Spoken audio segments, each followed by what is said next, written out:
RTP. Ya nos acompaña la señora Lucía Pozo Naranjo, ex asambleísta por Imbabura. Vamos a conversar con ella el tema Asamblea aprueba polémica ley de inteligencia con los votos de ADN, Pachacute e Independiente. Buenos días y bienvenida sea usted. Es un placer saludarlos y muchísimas gracias por la invitación. Oiga, podríamos hablar, Lucía, de su visión sobre la ley que se aprobó el día de ayer sobre el tema de seguridad nacional. ¿Cómo no? Muchísimas gracias. Bueno, de hecho quisiera primero enmarcar un poco este análisis en dos temas.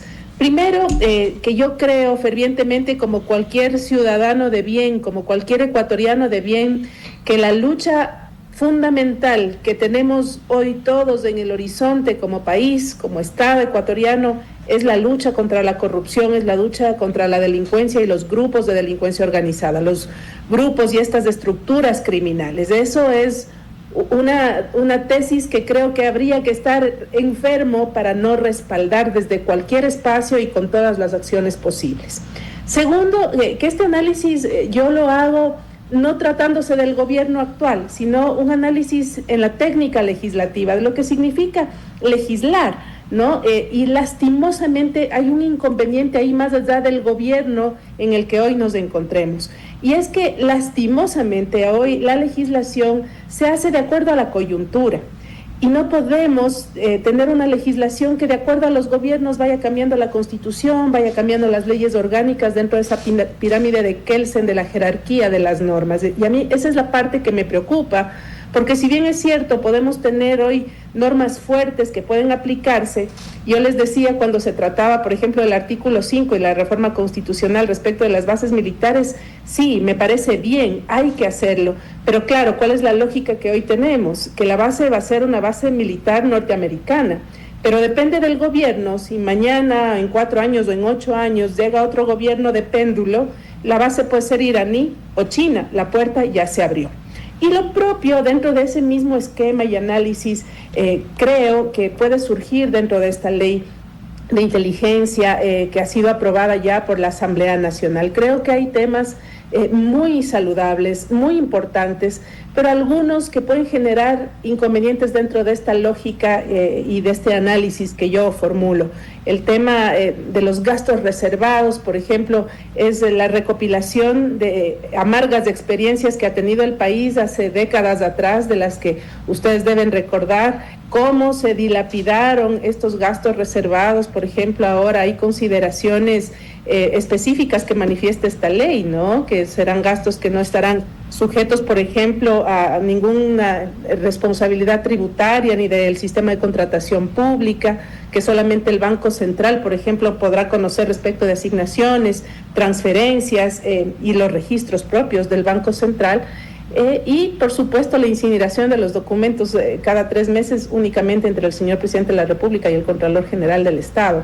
Otro tema que ha preocupado y que genera esta preocupación que es real y lógica es el hecho, por ejemplo, de las escuchas a realizarse, de la forma en la que se va a abordar el tratamiento del seguimiento, por ejemplo, de llamadas telefónicas en tiempo real, saltándose algunos ámbitos constitucionales que dicen de la presunción de inocencia, que dicen de la proporcionalidad, por ejemplo, que debe existir en materia constitucional, que dicen del debido proceso, y que lógicamente yo creo que pueden hacer que en algún momento la Corte Constitucional pueda ser llamada a establecer algunos límites o parámetros dentro de la aplicación de esta norma. Me preocupa también un tema fundamental, que es la limitación de la capacidad de los legisladores para legislar, ¿no? Esto se está reduciendo la capacidad de todo este tema de seguridad, en materia de seguridad, que lo manejarían ahora desde el CIES, que solamente la Comisión de Seguridad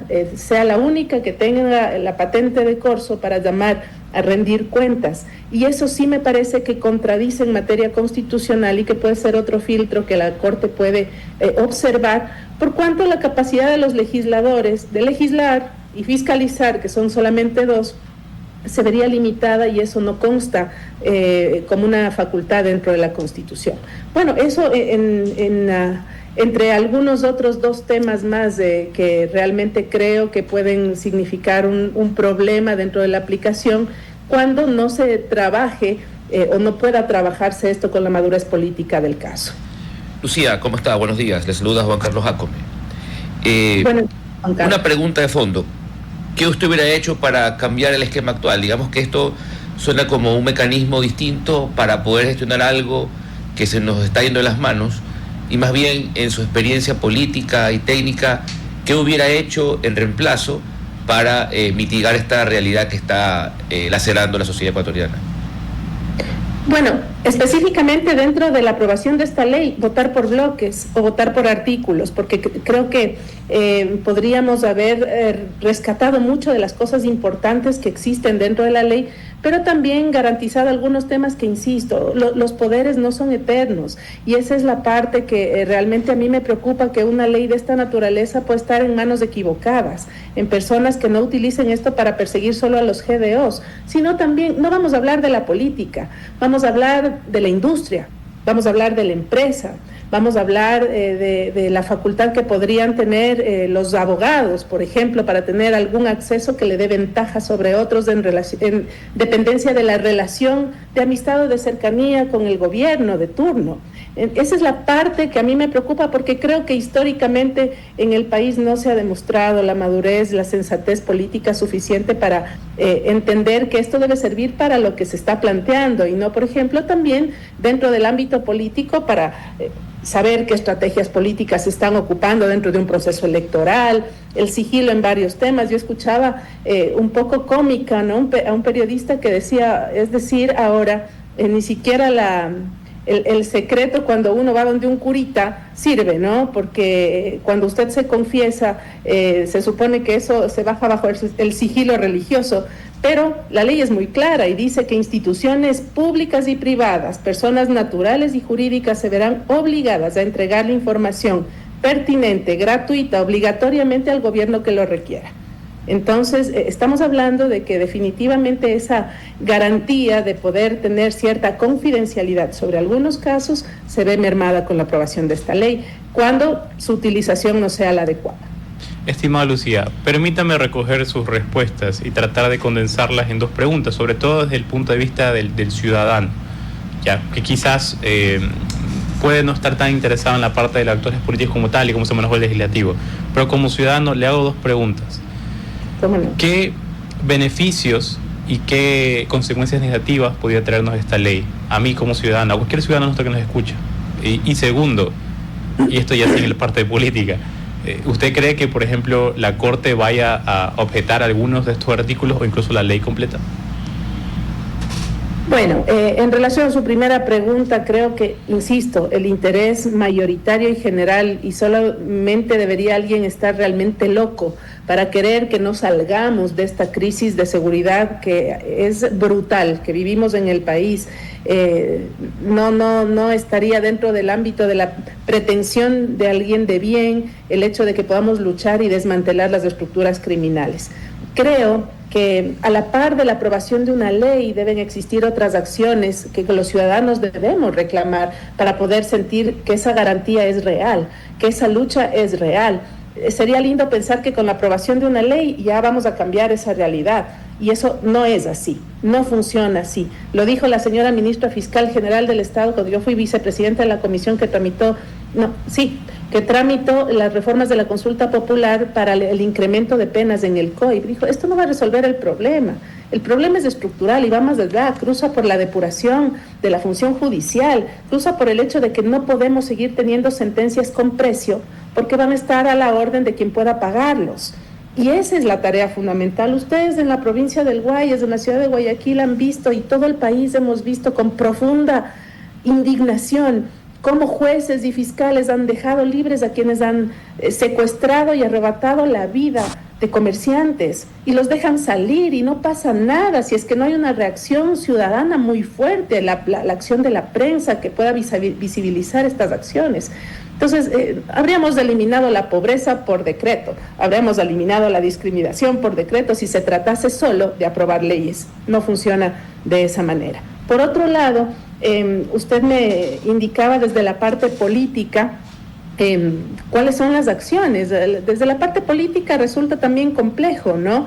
Porque como yo le manifestaba de inicio, esto puede resultar en una acción persecutoria. Ya lo hemos vivido. Es que no es la primera vez que sucede. Yo siempre he dicho que hay que tener mucho cuidado de no convertirse en a quien hemos perseguido, contra quien hemos luchado. Esto ya lo vivimos anteriormente. El periodismo a través de la SECOM, los ciudadanos a través de esta institución que fue creada años atrás, a través de la SENAIN, ya hubo una persecución, ya hubo un seguimiento permanente en el ámbito, como le decía, de la Supercom a la prensa, de la SENAIN a los ciudadanos, a los activistas, a los políticos, a quienes resultaban incómodos para el gobierno de turno.